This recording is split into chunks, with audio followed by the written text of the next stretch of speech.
नमस्कार साथियों, एक बार फिर आप सबका स्वागत फ्रेंड्स आज के वीडियो में। दोस्तों, आज संडे है और कल मंडे होगा। कल छुट्टी है मार्केट का बकरीद के कारण, ओके। और ट्यूसडे को मार्केट ओपन होगा। फिनांस निफ्टी का एक्सपायरी भी होगा, तो इसके बारे में भी बात करेंगे अभी। तो चलिए शुरुआत करते हैं फ्रेंड्स। देखते हैं कल बाजार ओपन कैसे हो सकता है, ट्रेड प्लान करते हैं, इंपॉर्टेंट लेवल क्या होगा और इंट्राडे ट्रेडिंग के लिए बेस्ट ट्रेडिंग आइडिया क्या हो सकता है। इन सब के ऊपर वीडियो में डिटेल बात करेंगे फ्रेंड्स। वीडियो को आखिर तक जरूर देखिएगा। दोस्तों, अगर अभी तक चैनल सब्सक्राइब नहीं किया तो प्लीज़ चैनल सब्सक्राइब करने के साथ साथ बेल आइकन बटन प्रेस कर लीजिएगा, ऑल नोटिफिकेशन ऑन कर लीजिएगा, ताकि जब भी वीडियो डालो नोटिफिकेशन आप लोगों को पहले मिल जाए। दोस्तों, मैंने अगेन 2-3 स्टॉक सेलेक्ट किए हुए हैं आप लोगों के लिए, इसके बारे में भी वीडियो के एंड में बात करेंगे, लेकिन पहले इंडाइसेस के ऊपर डिस्कस करते हैं। देखिए, बैंक निफ्टी ना 50,000 के आसपास ये 3-4 दिन से ट्रेड कर रहा है, ठीक है। तो ऐसा लग रहा है कि ये कहीं ना कहीं निकलने की कोशिश करेगा। और सबसे बड़ा रीजन कि Nifty already all time high test everyday कर रहा है, ठीक है। और जहां से निफ्टी गिरा था, ओके, 4 जून को, इसके ऊपर है सस्टेन कर लिया है, कंटिन्यू ऊपर ही बना हुआ है, ओके। हाँ, नो डाउट कि यहाँ पर मैं सोच रहा था कि बाजार नीचे आना चाहिए, एक रिट्रेसमेंट इसमें मिलना चाहिए, लेकिन ऐसा नहीं हुआ। एवरीडे रेड कैंडल के साथ क्लोजिंग जरूर कर रहा था, लेकिन कभी प्रीवियस डे के नीचे क्लोजिंग नहीं दे रहा था, ओके। मैं भी फ्री क्लासेस में इसके बारे में डिटेल बात कर रहा हूँ।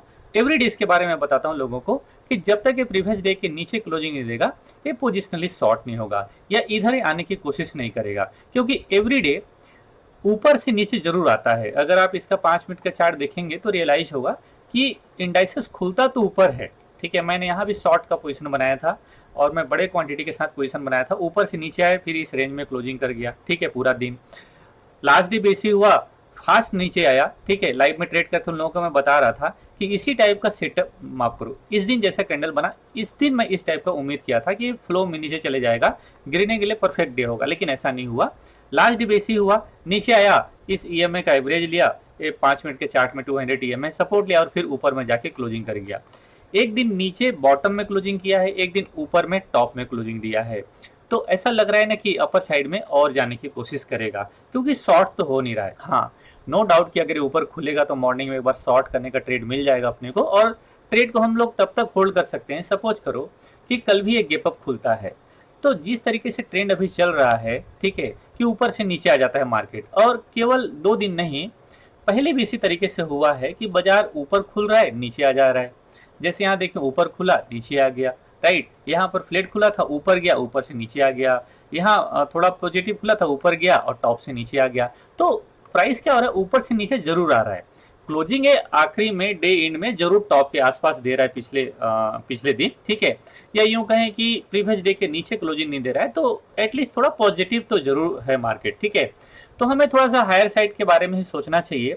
अगर हम मॉर्निंग में एक ओपनिंग के बाद शॉर्ट का ट्रेड बनाएं तो वो भी एक अच्छा आइडिया हो सकता है, और कहीं लोअर लेवल से रिकवरी का ट्रेड हमें देखने को मिलता है तो फिर डाउन साइड से एक पॉजिटिव ट्रेड भी बना सकते हैं। मतलब मार्केट दोनों साइड का ट्रेड यहाँ पर दे रहा है, ठीक है। तो सपोज करो कि कल अगेन गैप अप खुलता है इस टाइप का, तो क्यों ना हम लोग टॉप से एक शॉर्ट का प्लान करें मॉर्निंग में, अगर चांस मिलता है तो, लेकिन ये फास्ट होगा, ध्यान रखिएगा, ठीक है। तो सपोज करो कि ये कल 23,500 के ऊपर ओपन होता है, ठीक है। तो एक तो राउंड फिगर लेवल होगा, अगर 23,500 के ऊपर पहले 5 मिनट में नहीं टिका तो बाजार रेजिस्टेंस बना के इंट्राडे में नीचे आ जाएगा, ठीक है। तो मैं एक बार अगर 23,500 के ऊपर क्लोजिंग ओपनिंग आ रहा है तो एक बार मॉर्निंग में शॉर्ट का प्लान हम लोग कर सकते हैं, ठीक है, ट्यूसडे के दिन। अगर ऊपर से नीचे आता है तो हमें एक ट्रेड मिल जाएगा, और देखेंगे जब तक प्राइस कंटिन्यू में नीचे जा रहा है होल्ड करेंगे। इस टाइप का सेटअप कभी बन नहीं रहा है, ठीक है, कि प्राइस नीचे आया, एक रिट्रेसमेंट लिया, इसके बाद नीचे नहीं आ रहा है, ठीक है। अगर प्राइस नीचे आया, फिर एक रिट्रेसमेंट लेके अगेन नीचे जाएगा, तब ना सेलिंग प्रेशर आएगा। तो ऐसा तो प्राइस में कभी सेटअप बन ही नहीं रहा है, ठीक है। सपोज करो जैसे ये है, तो इस टाइप का सेटअप बने, तब फिर हम लोग इसमें इधर का स्टॉप लॉस ट्रेल करके या इधर का स्टॉप लॉस ट्रेल करके इसमें शॉर्ट का ट्रेड बनाएंगे। सपोज करो किसी ने यहाँ पर शॉर्ट किया, अगर शॉर्ट किया है तो अपने स्टॉप लॉस कहाँ रखेगा, पहले तो यहाँ रखेगा। लेकिन अगर यहाँ पर आके प्राइस इसमें ऑलरेडी 100-150 पॉइंट मिल गया है तो स्टॉप लॉस को ट्रेल करना चाहेगा ना। तो अगर स्टॉप लॉस ट्रेल करना चाहेगा, एक दो कैंडल देखेगा कि ऊपर जा रहा है, ऊपर के बाद अगर फिर नीचे जा रहा है तो स्टॉप लॉस इधर ले आएगा या फिर यहाँ ले आएगा कहीं पर, ठीक है। अगर वापस जा रहा है तो फिर स्टॉप लॉस हिट होगा, फिर वो पॉजिटिव बन सकता है या पॉजिटिव के साथ ट्रेड बना सकता है या फिर अवॉइड कर सकता है मार्केट को, ठीक है। तो मार्केट फ्लो में तो नीचे नहीं जा रहा है, ठीक है, ये बात तो समझ में यहाँ पर आ रहा है। इसी टाइप का बैंक निफ्टी देखेंगे तो बैंक निफ्टी कंटिन्यूसली एक रेंज में ही ट्रेड कर रहा है। 400-500 पॉइंट के यहाँ पर रेंज बनाया हुआ है बैंक निफ्टी। मैं यहाँ पर एक हॉरिजेंटल लाइन ड्रॉ कर देता हूँ, ठीक है, और नीचे की तरफ मैं एक लाइन ड्रॉ कर देता हूँ। लेकिन लाइन ना धीरे धीरे करके ये शॉर्ट हो रहा है, ये लाइन इस तरीके से। तो ये लाइन लगभग नीचे की तरफ से शॉर्ट हो रहा है 750 और अपर साइड में 225। 2-3 दिन से टॉप का भी भाव ये टेस्ट किया नहीं है, तो इस तरीके से ना प्राइस थोड़ा शॉर्ट हो रहा है। ऐसा लग रहा है कि बाजार 1-2 दिन में यहाँ से निकलने की कोशिश कर सकता है, निकल जाएगा तो मुझे लगता है हायर साइड में ठीक ठाक ट्रेड मिल सकता है अपने को। तो अगर ये 50,200 के ऊपर डेली चार्ट में क्लोजिंग दे रहा है, 50,200, 250 ये सब रेंज के ऊपर अगर क्लोजिंग दे रहा है, या फिर इंट्राडे में भी इसके ऊपर सस्टेन कर रहा है आधा घंटा 15 मिनट, ठीक है, तो हम लोग इसमें ना 51,000 की तरफ का ट्रेड प्लान कर सकते हैं, ठीक है। तो इसमें हम लोग क्या कर सकते हैं, 51,000 या फिर 51,500 का ITM, थोड़ा सा ज़्यादा ITM प्रीफर कर सकते हैं, ज़्यादा ITM हम लोग सेल करके, पुट सेल करके ATM का बाई कर सकते हैं, ठीक है। अगर मान लो ट्यूसडे को निकलता है तो एक दिन के बाद एक्सपायरी हो जाएगा बैंक निफ्टी का, तो इसमें रिस्क रिवार्ड ना बहुत अच्छा बन सकता है। तो मैं प्लान करूंगा 51,500 का पुट शॉर्ट करने के लिए, ठीक है, और ATM के आसपास का बाई करने के लिए पर लॉट लगभग 4,000 से 5,000 का रिस्क रखूंगा। इस टाइप का ट्रेड प्लान करेंगे, क्योंकि अगर निफ्टी निकल रहा है तो देर सवेर ये भी निकल जाएगा, ठीक है। बट एक पॉइंट ध्यान जरूर रखना कि जब भी बैंक निफ्टी मूवमेंट करता है तो IT की स्टॉक में मूवमेंट नहीं आता है, और IT के स्टॉक में मूवमेंट आता है तो बैंक निफ्टी स्टॉक से मूवमेंट नहीं आता है, ठीक है। तो इसको निकलना बहुत जरूरी है। अगर ये 50,200 के ऊपर नहीं निकल रहा है, 250 के ऊपर नहीं निकल रहा है, मतलब प्राइस में मूवमेंट अपर साइड नहीं आ रहा है। तो हम लोग इसे पोजिशनल कब बनाएंगे, जब ये ऊपर की तरफ निकल जाए तब, या दूसरा सबसे अच्छा सीन होगा कि अगर ये 49,500 मिल जाता है तो, सपोज करो किसी कारण से 49,500 मार्केट आ जाता है, ठीक है, तो यहाँ से रिवर्सल ट्रेड प्लान करना वो ज़्यादा बेटर आइडिया होगा, क्योंकि प्राइस नीचे तो आ नहीं रहा है। तो मे भी अगर ये नीचे आ जाता है किसी कारण से तो हम लोग नीचे से ट्रेड प्लान करेंगे। अगर ये ट्यूसडे को आ जाता है तो बहुत बढ़िया है, फिर वेंसडे को आ जाता है तो बहुत बढ़िया है। जब भी आ जाए ये नीचे से अगर रिकवर करेगा तो रिकवरी बड़ा हो सकता है, ठीक है, क्योंकि प्राइस को अगर देखेंगे तो 4 जून के बाद जब भी नीचे आया है मार्केट में बाइंग ही आया है, ठीक है, चाहे आप यहाँ देखो, ठीक है, या फिर यहाँ देखो, तो जब भी नीचे की तरफ आया है मार्केट लोअर लेवल से बाइंग हो रहा है, तो बेटर होगा कि अगर 49,500 के आसपास हमें ट्रेड प्लान करने का चांस मिलता है तो ये हमारे लिए ट्रेड ज़्यादा बेटर हो सकता है, ठीक है। तो ओवरऑल ट्रेड थोड़ा पॉजिटिव ही बना के चलना है, ठीक है। अगर बाजार नीचे नहीं आ रहा है तो आपको ऊपर की तरफ भी ट्रेड प्लान करना चाहिए, जिधर मार्केट मूव कर रहा है हमें एटलीस्ट उधर का प्लान करना चाहिए, शायद उसमें हमको ठीक ठाक गेन मिल सकता है। जिस तरीके से निफ्टी चल रहा है और जिस तरीके से विक्स नीचे आ रहा है, ठीक है, मार्केट में फियर बिल्कुल कम हो गया है, फिर से 11-12 में आ गया है, कल शायद 11 के नीचे आ जाए, इसका मतलब मार्केट में थोड़ा सा मोमेंटम बना रहेगा, लेकिन 10 के आसपास आ जाएगा, 9 के आसपास आ जाएगा, फिर मार्केट थोड़ा ऊपर से नीचे इस टाइप का मूवमेंट भी देखने को मिलेगा, ठीक है, क्योंकि एकदम बॉटम हो जाएगा। तो जब भी 9 के आसपास आया है विक्स, ठीक है, या 10 के आसपास आया है, इसके बाद बाजार में और कंटिन्यू में मूवमेंट आना थोड़ा मुश्किल हो जाता है, बट धीरे धीरे करके मार्केट मूवमेंट करता है अपर साइड में। तो इसका जो देखेंगे लोअर पॉइंट 9 इसका लोएस्ट है, ठीक है, इसके आई थिंक 8 लोएस्ट है, ठीक है, 8.30 आसपास का लेवल लोएस्ट है। तो अभी भी मार्केट में अपर साइड जाने का मोमेंट है, चांस है, ठीक है, तो थोड़ा सा प्लान हायर साइड का करना ज़्यादा बेटर रहेगा फ्रेंड्स। चलिए थोड़ा फिनांस निफ्टी के बारे में बात करते हैं। देखिए फिनांस निफ्टी चूंकि ये धीरे धीरे करके निकल रहा है, एवरी डे प्रीवियस डे के हाई को टेस्ट करने की कोशिश कर रहा है। ये 500 के आसपास कल क्लोजिंग देने की कोशिश कर रहा था, ठीक है, लेकिन थोड़ा ऊपर से नीचे आ गया है। तो हम लोग प्लान करेंगे एक्सपायरी के लिए। सपोज करो कि ये 450 के ऊपर ओपन होता है, ठीक है, 50 पॉइंट ऊपर। अगर ये 50 पॉइंट ऊपर ओपन हो रहा है तो होगा क्या कि देखिए ये सब पॉइंट ना नीचे की तरफ सपोर्ट बन जाएगा, ठीक है, तो लोअर साइड में 400 हमारे लिए सपोर्ट हो जाएगा, 22,400, तो 400 का पुट शॉर्ट शुरू हो जाएगा, ठीक है। अगर ये ऊपर ओपन हो रहा है तब की मैं बात कर रहा हूँ। अगर प्राइस यहाँ पर थोड़ा देर रुक गया, इसका मतलब कि 450 भी शॉर्ट होना शुरू हो जाएगा, फिर बाजार अपर साइड में 500 का कॉल सेल शुरू हो जाएगा या 550 का कॉल सेल शुरू हो जाएगा, नीचे सपोर्ट बन जाएगा, तो 22,500 के आसपास से क्लोजिंग दे सकता है, ठीक है।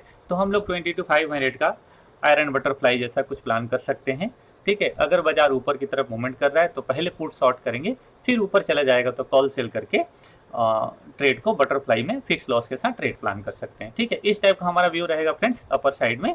तो 22,500 के आसपास का क्लोजिंग मैं देख रहा हूँ फिनांस निफ्टी में। ठीक है, ऐसा हमारा व्यू रहेगा और इसी अकॉर्डिंग हम लोग ट्रेड प्लान करेंगे। ठीक है, तो ओवरऑल थोड़ा पॉजिटिव व्यू के साथ मार्केट में अभी रहना चाहिए, जिस तरीके से मार्केट मूवमेंट कर रहा है।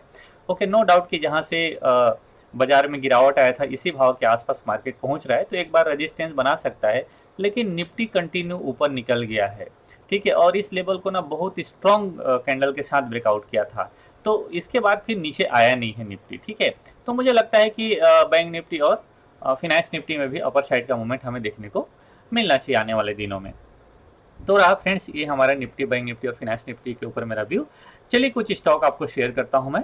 2 स्टॉक आज आप लोगों को शेयर करता हूँ। एक तो मैं आप लोगों को पहले भी शेयर किया था स्नोमैन लॉजिस्टिक के ऊपर। एक्चुअली मैंने इलेक्शन के ऊपर एक वीडियो बनाया था, ठीक है, कि इलेक्शन के समय किन किन स्टॉक्स में बाई करना चाहिए। अगर आप लोग इसमें लिए होंगे तो जैसे मैंने बताया था कि 15-20% से 15-20% का हमारा स्टॉप लॉस रहेगा। ठीक है, ओवरऑल अगर इसमें हम 4-5 लाख रुपए लगा रहे हैं तो जितना भी लगा रहे हैं इतना नीचे तो आया नहीं, क्योंकि इसमें जनरली ज़्यादातर स्टॉक कैश के हैं और 20% से ज़्यादा इनमें गिरावट आया नहीं है, लेकिन सब में 20% गिरावट नहीं आया है। ठीक है, तो इसमें नुकसान हुआ नहीं होगा आई थिंक। जैसे मैंने आप लोगों को इंजीनियरिंग इंडिया बताया था, ठीक है, स्नोमैन लॉजिस्टिक मैंने सेम भाव में शेयर किया था। इसके बाद गुजरात इंडिया पावर भी मैंने शेयर किया था, और स्ट्राइट फार्मा भी है, SHWL भी है, SCI भी है, सेल भी है, मिधानी भी है, ठीक है, BF यूटिलिटी भी है, BPCL भी। आप देखिए जितना भी मैंने शेयर किया है किसी में 20% ज़्यादा गिरावट नहीं आया। मतलब इलेक्शन के दिन, रिजल्ट के दिन इतना गिरावट आ गया तो शायद फियर आया रहा होगा आप लोगों को, बट अभी स्टॉक बहुत बढ़िया। देखो ओरिएंट इलेक्ट्रिक वगैरह, इनसाइड पैटर्न भी है, JK टायर है, साइंट है, ठीक है, बाटा है, और सोनाटा सॉफ्टवेयर है। ठीक है, तो मुझे लगता है कि अगर इसमें आपने इन्वेस्टमेंट किया रहा होगा तो डेफिनेटली इसमें कुछ रिटर्न अभी मिल रहा होगा आप लोगों को, चाहे तो होल्ड कर सकते हैं अब इसको। ठीक है, क्योंकि अभी तो प्रॉफिट इसमें आ ही रहा होगा। तो उन्हीं में से एक स्टॉक फिर से मैं आप लोगों को शेयर करता हूँ, यही स्नोमैन लॉजिस्टिक। ठीक है, आईपीओ के बाद फर्स्ट टाइम में डब्ल्यू पैटर्न बना के नीचे से निकल रहा है, तो मुझे लगता है ये सेटअप बहुत अच्छा वर्क करेगा। 130 के टारगेट के लिए इसको होल्ड कर सकते हैं, अभी आप इसमें ट्रेड बना सकते हैं। ठीक है, नीचे की तरफ का ये सब लो का स्टॉपस रखना पड़ेगा। अगर ये लो मैं बात करूं तो लगभग 56 के आसपास का, 60 के नीचे का स्टॉप लॉस डालना पड़ेगा। 73 चल रहा है, अगर आपको 25-30% का स्टॉप लॉस लग रहा है तो लगभग आपको ये 70% 80% का आपको टारगेट भी देने की ताकत रखता है। ऑल टाइम हाई चले जाएगा, इसके बाद फिर से इसमें मूवमेंट हम लोग आगे देख सकते हैं। ठीक है, तो नजर रखिएगा, स्नोमैन लॉजिस्टिक को अपने पोर्टफोलियो में हम लोग होल्ड कर सकते हैं। एक स्टॉक और बारबेक्यू नेशन, देखिए फूड इंडस्ट्री की कंपनी है और एकदम बॉटम में है और इनसाइड पैटर्न भी बना रहा है। मैंने लाइव में भी इसको लोगों को शेयर किया हुआ है ऑलरेडी, पहले भी मैंने लिया था इसको, लेकिन ये नीचे आ गया। ठीक है, तो मैंने इसमें स्टॉप लॉस कट कर लिया है। मैं इसको बाई करूंगा 600 के ऊपर। देखिए बाई तो अभी भी किया जा सकता है, मतलब 562 में बाई किया जा सकता है, लेकिन चांस है कि नीचे ब्रेक कर जाए, तो मैं प्रीफर करता हूं कि इनसाइड पैटर्न के ऊपर निकल जाए तभी मैं बाई करूंगा। तो 605 के ऊपर ये बाई होगा। ठीक है, जैसे मैंने एक स्टॉक आप लोगों को शेयर किया था ना अभी, फार्मा का एक स्टॉक है, ध्यान नहीं आ रहा है, वॉकहार्ट फार्मा। ठीक है, कि 630 के ऊपर बाई होगा। अभी ब्रेकआउट किया नहीं, लेकिन ब्रेकआउट करने की कोशिश कर रहा है। ठीक है, आप उसको चेक कर सकते हैं। तो मैं इसको देख रहा हूँ कि ये स्टॉक निकल जाएगा। अगर 605 610 के ऊपर निकल जाता है तो फिर मैं इसको डायरेक्ट ऑल टाइम हाई का टारगेट रखूंगा। इससे कम का क्या टारगेट रखेंगे? हाँ, नो डाउट कि स्विंग में 800 के आसपास जाएगा, फिर यहाँ रजिस्टेंस बनेगा, फिर यहाँ रजिस्टेंस बनेगा। तो ऊपर की तरफ जाने वाले स्टॉक में तो बहुत सारे रजिस्टेंस आएंगे अगर टॉप से गिरावट आया तो। ठीक है, तो इन दोनों स्टॉक को आप फोकस रख सकते हैं फ्रेंड्स। मैं नेक्स्ट डे आप लोगों को और 2 स्टॉक शेयर करूंगा। ठीक, क्योंकि अभी मैं लगभग 10-12 स्टॉक निकाला था। ठीक है, तो चलिए इनमें से अभी धीरे धीरे करके मैं आप लोगों को शेयर करता रहूँगा एवरीडे फ्रेंड्स। आप सेलेक्ट करके इनमें चाहें तो इन्वेस्टमेंट कर सकते हैं। हालांकि मेरा कोई रिकमेंडेशन है नहीं, मैं रिकमेंडेशन देने वाला भी नहीं हूँ। ठीक है, मेरा अपना व्यू है, मेरा चार्ट, मुझे ऐसा लगता है जिस सेटअप को मैं फॉलो करता हूँ वो जब मुझे मिलता है तो मैं आप लोगों को शेयर करता हूँ। तो फ्रेंड्स इस वीडियो में यहीं तक। आशा करता हूँ वीडियो आपको अच्छा लगा होगा। वीडियो अच्छा लगा है तो लाइक, कमेंट और चैनल सब्सक्राइब कर लीजिएगा फ्रेंड्स। दोस्तों को शेयर करना बिल्कुल मत भूलिएगा। मिलता हूँ नेक्स्ट वीडियो में, तब तक के लिए नमस्कार, जय हिंद।